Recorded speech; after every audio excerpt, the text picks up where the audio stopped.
as a woman and as a wife and as a friend. So it is with great pleasure I give you Samantha.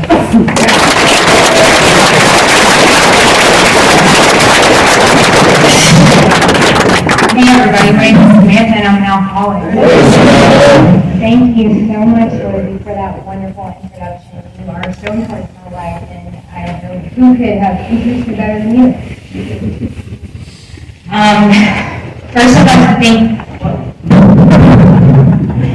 like to thank the committee who took time out of their personal lives to taking time off of work to pull together this special event for us. This is my third year attending this event, and it's always been such a great way to start the year for me.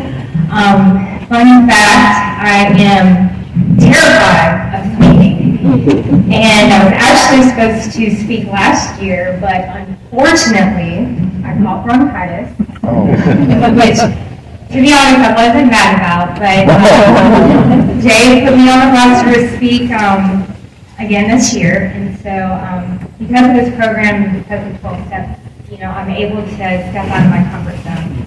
So thank you, Jay, for asking me to speak, and thank you for allowing me the opportunity to grow. So let me just get this out the way.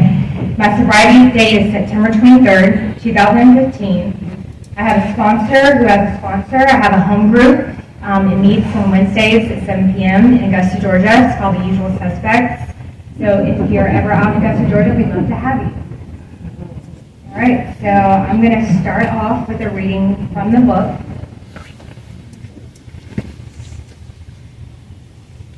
It's on page 29.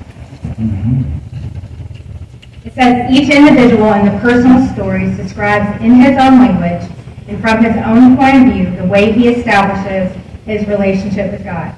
These give a fair cross-section of our membership and a clear-cut idea of what has actually happened in their lives. So, to the best of my ability, I'm going to do that for you guys tonight. I'm going to tell you what happened, what I was like, what I'm like now. Drugs are part of my story, but out of respect for the 12 traditions, I'm going to keep it at a minimum. So, I was born in Augusta, Georgia. I am the youngest of 6 half-siblings. On my mom's side, I have Lauren, Suzanne, who is alcoholic, Catherine, who has schizophrenia and she's an alcoholic. On my dad's side, we have, there's so many damn names of them, I can't even keep track. We have Angie, who's alcoholic. We have Stacy, who has schizophrenia and is alcoholic. And then we have Bubba, who was smart because he stayed away from all of us. And then there's me in the middle, and they hated me because I represented what took their mom and their dad away. And they were also in charge of taking care of me because my mom and my dad, they loved to gamble. And my sisters were left to take care of me. And so my very first experience with alcohol was at a very young age. So when my parents went out to the casino, my sisters took care of me at 15 and 16 years old. And what they would like to do is throw parties on the weekend and put wine coolers in my bottle to make me pass out so I wouldn't make any noise. So that qualifies me to be here, if you will. My very first memory of what a relationship looked like was of my mom and my dad fighting. And my mom was looking for him one night and she couldn't find him. And I was in a car with my sister and my mom finds him on Deansbridge Road at this Korean bar called Golden Gate Korean Bar on Deansbridge. And she walks in and he pretends that he doesn't know her. And my mom is French Vietnamese, and so she's very angry and she's cussing in Vietnamese. She went and got me out the car. And she marches up in there, and she says, "Oh, you don't know me?" and takes me and puts me on the stool next to my dad. And he orders me a Shirley Temple. And so, to be honest with you, I love being with my dad. I had everything that I ever wanted growing up. We had a paint and body business. We were pretty well-to-do. I went to private schools. I went to Augusta Christian. I went to Hillcrest Baptist. But eventually, the gambling caught up with my family. And I remember at 8 years old at Augusta Christian, the teachers were giving me letters to give to my parents for past due notices for my tuition. And I remember feeling just really inadequate, I was very ashamed. So needless to say, they take me out of that private school and put me into a public school up Bear Creek. And I remember that very vividly because I came from a very structured school with a lot of Jesus. Pretty much everybody followed the rules, into a completely different lifestyle in public school where there's 6th graders cussing, there's 6th graders that have babies. And if I'm being honest, I kind of liked it,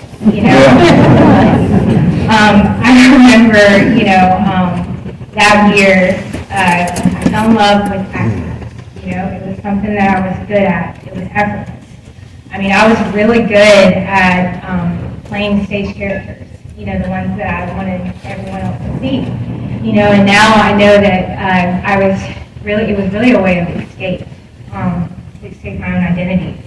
That year, we had been uprooted from our home. My dad had the paint and body business that when we went bankrupt. We moved out of that house, and I remember living in the offices of the paint and body business. So I go to Spear Creek. I fall in love with acting, and I remember there was this letter. It was an audition for another school called Davidson Fine Arts in Augusta, Georgia. You had to have the grades to go there. You had to have a talent, whether it be singing, acting, dancing.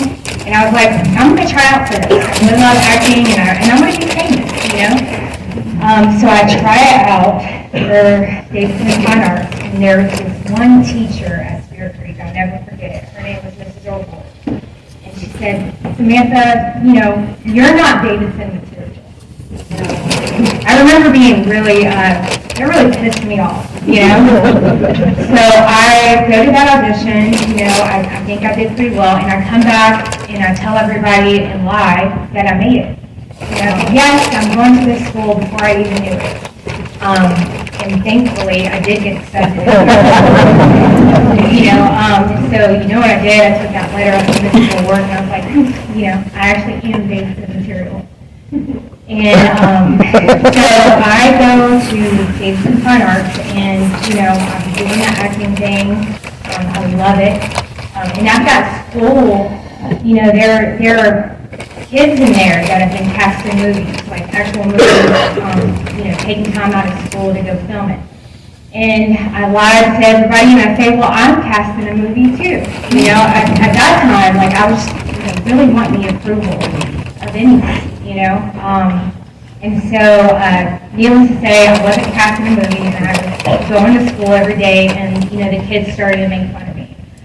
And I thought that, it worked out so well whenever I auditioned for Davidson, and then I actually got in, this had to work, but it didn't work, and, the kids started to make fun of me. And I remember, I think I was 12 years old, and I remember watching a movie one day. On this movie, there was a girl that was popular, and she was beautiful, and she was confident, and she was everything that I wanted to be. And it was a Lifetime movie, and she also had an eating disorder. And I was pudgier as a kid, my sisters made fun of me. And so I thought to be all of those things, beautiful, popular, and confident, that I also had to have eating disorder. And, there I was, 12 years old, I was full blown eating disorder. So I somehow talked my mom and dad to take me out of that school because I didn't want to face the heat of the kids, making fun of me. And that was the year that I got attracted to older men. I had a crush on my sister's my sister's best friend. His name was Tony. And I got taken out of that school and went to another school. And I remember, Tony, I was all about Tony. He was 24 years old. He had tattoos all over him, and he just got out of prison for robbery.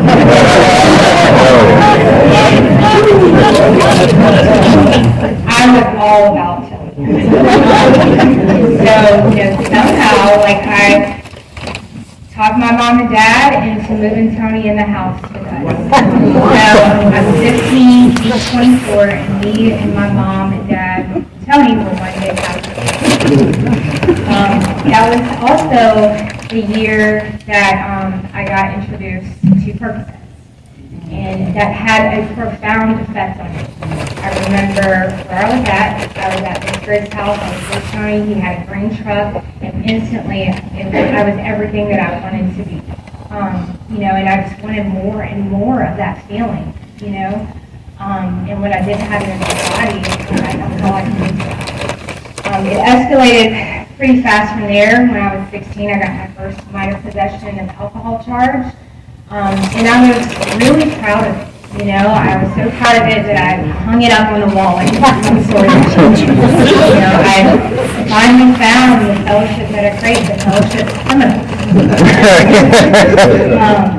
When I was around 17, me and Tony were Bonnie and Clydeing it, and I get indicted on forgery charges, and I was in a counterfeiting. At the age of 18, I catch my first felony, possession of methamphetamines. And when I found that, I also fell in love because I could do a whole bunch of stuff and I could get skinny, And I just, from that point, I just kept going to jail. My most favorite thing to do was take Xanaxes, go to Walmart, and clean out the whole makeup shop. And I was just a revolving door in the criminal justice system. One time, I was locked up in every county in the CSRA. I got locked up in Edgefield, and there I had to sit there for a rehab bed, and it was around 6 months, and this was a pretty intense jail. I had to be in for 23 hours, out for free time for an hour, and I was rooming with a girl that committed murder. So it was pretty intense. I remember that there was this one corporal officer who developed a liking to me, and he moved me from that room and into a room by myself, and he started talking to me. And we would talk all night, and this guy, he had a family, he had kids, he had all of that. And he would give me kind of insider information about what was going on, when there was going to be a bed available and things like that. And we had found out that I had another warrant that I would have to take care of before I could go to rehab. And he decided that he wanted to leave his wife for me, this girl that he met in jail, and he was going to sell his motorcycle to take care of those charges. I just let him. Well,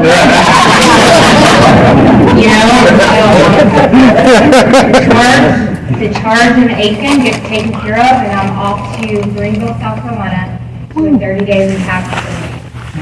And I tell the counselor there, what I've done. I've met this guy that's corporal at the jail in Edgefield. I forget to say, so he gets fired.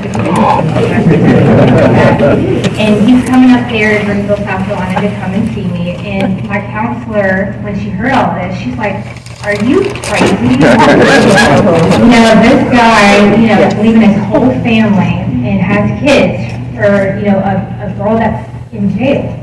You don't think that's crazy? And I was like, "Oh yeah, you're absolutely right." I had already gotten out the charges for Aiken anyway, so done. So we did some role play, and I broke up with that guy right there. And I didn't mention, my dad, I had gotten so, messed up on drugs and going into jail all the time. He would always get me out, he would bail me out. And, what he thought was best for me was to keep me home, and he was on methadone at the time. So he would give me methadone to keep me safe. And so my dad became my drug dealer, my using buddy, and my best friend. And so at that point, in this 30-day rehab, I said that, I just need to get away from Augusta. I need to get away from my dad because he's the problem. Maybe the geographical cure can, really solve my problems, but the only problem with that is that everywhere I go, there I am, So I decided to go to a sober living in Greenville. And while I'm there, I first get introduced to the rooms with Alcoholics Anonymous. I got a sponsor. I didn't work any steps. And I'm in sober living. And I get like a steps or something like that where I have to go to the hospital. And, I didn't know anything about physical allergy or the mental obsession. I didn't know that people like us could take prescriptions, And so right when I got that prescription, I lied about it, and I relapsed, and I unlapsed, really. And I get kicked out of that sober living. So I decided to stay around Greenville in this town called Seneca, South Carolina, and get a job doing nails there. And I get a boyfriend. I have horrible taste in men. You can put me in a room full of people, like old men, and the first one that I dart my eyes to is probably the most unhealthy man there, without even having to talk to him. So I get into this relationship with a guy named Jamie. He worked at a junkyard. And he drove a forklift, and we did drugs together, and we did like a little trailer there in Seneca. And we're really happy. And so, like I said, my dad was trying to help me out, and he would, bring 2 weeks worth of methadone up there to me and Jamie, and I would take it all in 2 days. And so one night he brings the methadone to us with some other drugs, and me and Jamie take them. And Jamie says, usually he sleeps right beside me. And I wake up one morning, and Jamie is not beside me. He's in the other room. And he's laying like this on the couch. And, at the time, like, I was not a good girlfriend. I was cheating on him, and I'd leave a note, and I'd say, hey, there's some sweet tea in the refrigerator, I'll be back. And, I come back, and Jamie is in the same spot that I left him in. And I go over there, and he wasn't breathing. There was stuff coming out of his mouth. Jamie was dead. And, at the time I was writing for the police, so I know what I wasn't going to do. I wasn't going to call and report it because, that would mean that I would go to jail, and that wasn't happening. So I did what I needed to do. I called my dad, and I told him to come get me. And my dad, like he always does, comes and gets me out of things. And I remember, that car ride home with my mom and my dad. And it was a gut-wrenching soul cry, because I was just selfish and self-centered, there was nothing really I could do about it. And I don't know if I would have made that call, if Jamie would still be here with us today. I don't know what would happen, and so I go back to Lincolnton, and it drives me further into my addiction. I continued to take Xanaxes, go to Walmart, and steal shit. So I remember I did get a job doing nails in McCormick, South Carolina, and I was not the best employee either. I would do like pedicures really high, and I'd fall asleep on your pedicure. And so needless to say, I was fired from that job. And I remember there was a phone call from my dad, and he said that, our house, like in Lincoln, had caught fire. And this had been the house that we had lived in for like 15 years. And I didn't know how to deal with anything. I had a boyfriend at the time. He was addicted to crack, and, he wasn't really nice to me. He was pretty mentally and physically abusive. And so I remember, after I got that phone call, I go to Augusta, and I go to Batteries Plus for whatever reason, And I go in there, and I go for like and I get caught. And it's funny because, I read the police report afterwards, and it said 29-year-old girl comes in not really knowing what she's looking for, gets arrested for a life. And, the symbolism in that, I didn't have a clue, it was a cry for help, you know. And so I go to Columbia County Jail, and at this point, like, I actually had a bond. I didn't have like a probation warrant or anything like that. And I'm calling my mom and dad. You know, my dad at the time, he was sick. He had cirrhosis of the liver, hepatitis C, emphysema, pretty much everything addiction can do to a person. And he was in no spot to, you know, really fight to get me out. So, you know, my mom said, no, I'm not getting you out. Never really been told that before. So she said, I'm not getting you out until you go to rehab. And I was like, you know what? Okay, I'll go to rehab, like anything. Like, if you've ever been in jail with a bond that's like $200, you know, it's pretty rough. And so I finally convinced her to, you know, post my bond.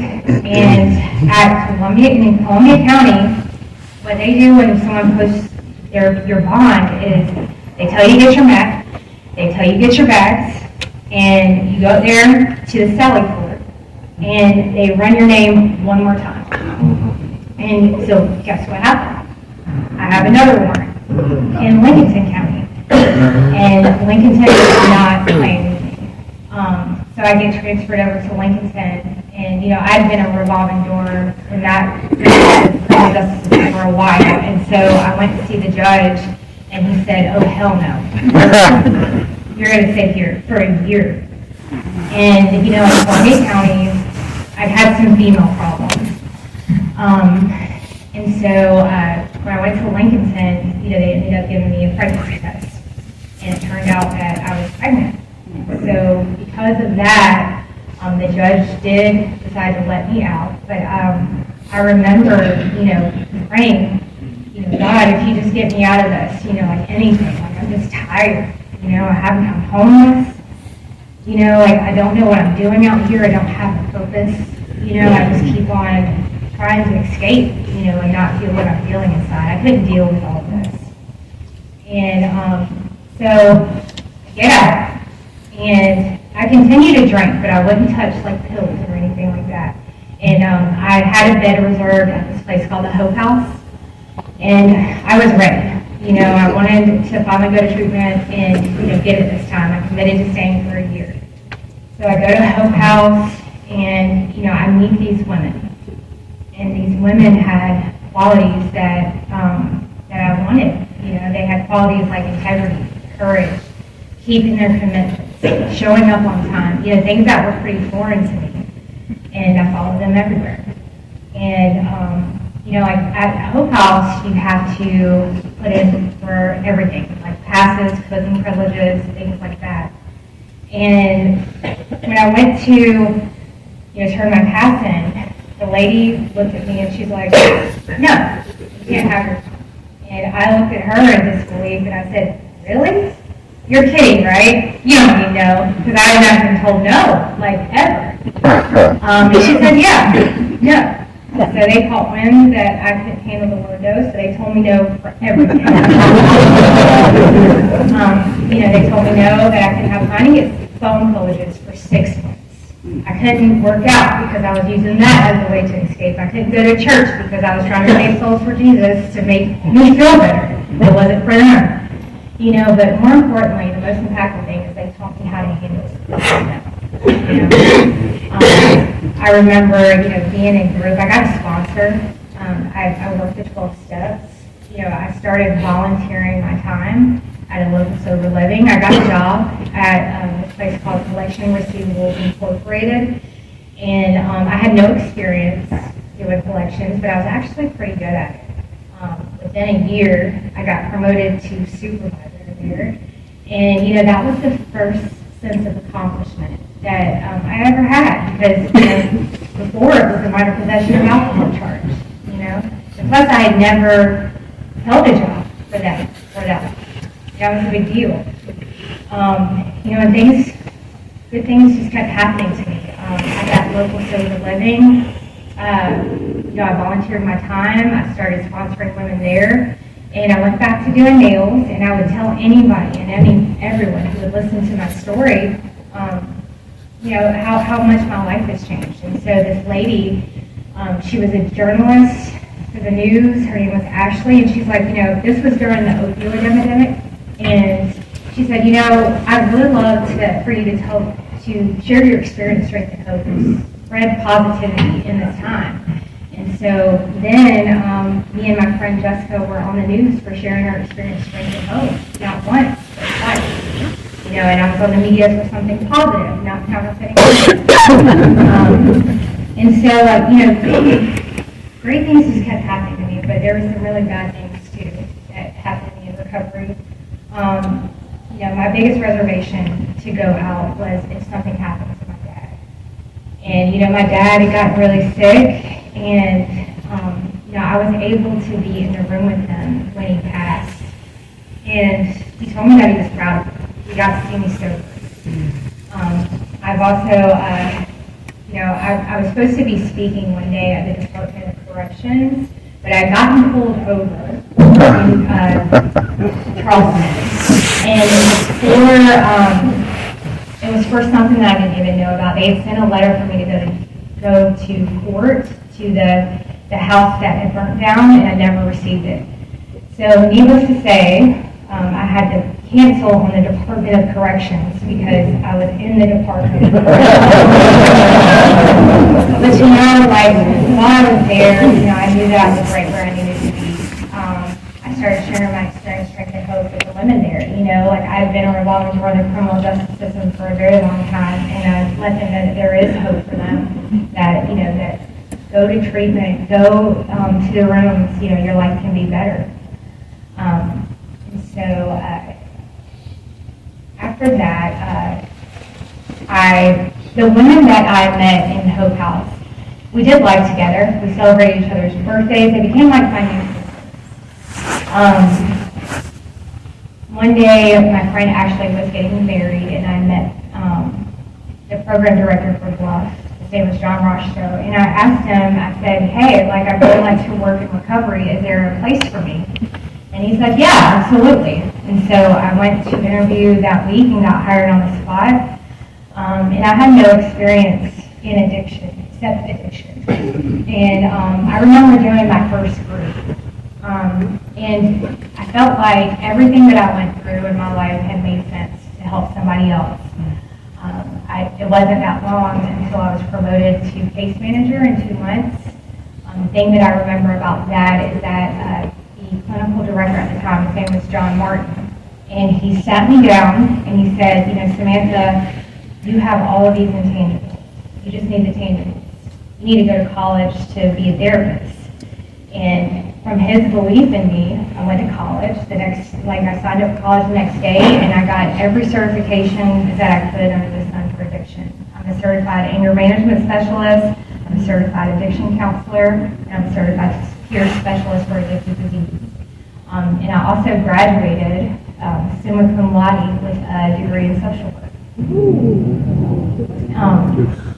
I also wanted to mention, I said I would never date in the rooms again because I got burned so many times. But I met this guy, and I wasn't really attracted to him, and I thought that's good, right? Because because here he comes, this boring alcoholic with 2 DUIs, and I'm thinking, I'm a thug. This can never work. And he continued to court me, and 6 months we didn't kiss. I felt like I was dating someone in the 1960s. He actually took time to get to know me, and then all the good stuff came, and I ended up being implemented together, and I get a passport, which was huge for me because, once I got that passport, I knew that I would not have to look over my shoulder anymore for any, charges. I actually have a list of the places that I've been, and it's big for me because there was a time that I couldn't leave the state on Georgia. So, because of this program, I was able to go to Montana, to Yellowstone, earlier this last year, California, Arizona, Las Vegas, Hawaii, New Jersey, New York, France, Italy, Virginia, Wyoming, Tennessee, Alabama, Oklahoma, Illinois, Hawaii, Pennsylvania, Florida, and the Bahamas. And so, me and my husband's name is Jay. Yes, Jay. So anyway, we book a trip to Paris, and my sponsor and her husband comes with us. And, you know, we had been dating for about like 3 years at the time. And so we all want a picture at the Eiffel Tower. And, you know, like right when it was our turn to take the picture, my sponsor, you know, videoed it and just down on one knee right there. And it was amazing. It was every girl's dream, you know, and we celebrated and went to Italy afterwards. We had been married, we got married last year on 11/11, you know, and that's a big number for us because we always sing kiss emojis when it's 11/11. We have 2 baby dogs. One's name is Grady, and the other's name is Delilah. And it was very spiritual how we got Delilah too, because you know we've been looking for another dog and companion for parties. And you know we were planning for our anniversary to go to Atlanta, and this dog was available on 11/11, and we pick her up in Atlanta. So, like, just things like that, like, you know, like I look for God at everything, or just spiritual direction. So you remember how at the beginning of my talk I said I have a fear of speaking? And I was told early on, you know, to be comfortable in your own skin, you got to be uncomfortable first. And that started with the 12 steps for me. Yeah, step 1 was very impactful. I mean, I knew that my life would become unmanageable, but the powerlessness idea I struggled with. You know, it wasn't until my mom told me no, and that perfect storm of events, that I was really able to feel my life was unmanageable and I was powerless. Step 2, once I saw the insanity of my actions, I was then able to experience hope. Step 3, I simply had to make a decision that my life ran on self-will can hardly be a success. I just to turn my life over to the care of God as I understand Him. Step 4 was, you know, looking at my belief systems and my resentments, and taking accountability for that too. You know, like I learned that I'm not okay with the consequences anymore. Step 5 was vital that I shared with God and my sponsor. And you know, it was crazy because like I was terrified of sharing my deepest, darkest secrets with someone, but you know, my sponsor then said, me too, and I've actually got one better for you. You know, and she made me feel like I wasn't alone, and I finally found the fellowship that I craved. 7 and 8, looking at defects of character, I found that, you know, my defects of character can actually be used by God as assets. Step 8 was making a list. I was more than willing to make amends.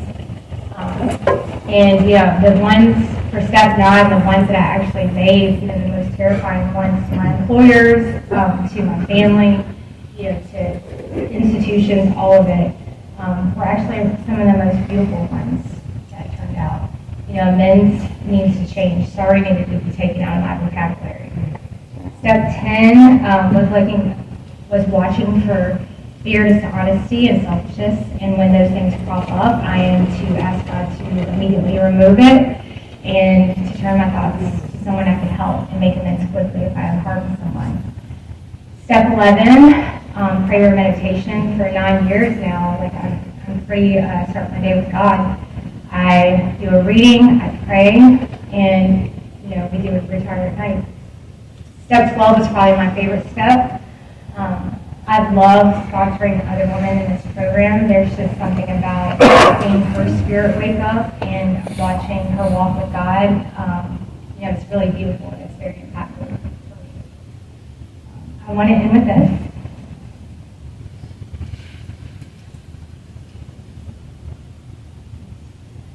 When my friend sat before me and he made the point-blank declaration that God had done for him what he could not do for himself, His human will had failed. Doctors had pronounced him incurable. Society was about to lock him up. Like myself, he had admitted complete defeat. Then he had, in effect, been raised from the dead, suddenly taken from the scrap heap to a level of life better than the best he had ever known. And that's the way that I feel about this program. You know, society was about to lock me up. I mean, I was incurable. You know, they told me early on if I had wrote down the things that I wanted out of life, I would have sold myself short. So thank you, Alcoholics Anonymous, for giving me my life.